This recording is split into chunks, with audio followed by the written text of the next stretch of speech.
ఈ జన్మమే రుచి చూడడానికి దొరికెరా.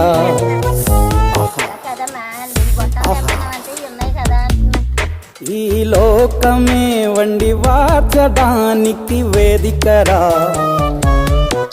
వెడి వెడనల్లో నెయ్యి చారు కూరలు వెయ్యరా.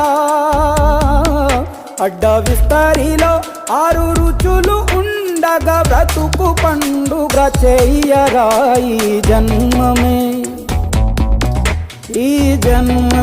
రుచి చూడడానికి దొరికెరా. ఈ జన్మమే రుచి చూడడానికి దొరికెరా. ఈ లోకమే వండి వార్చడానికి వేదికరా.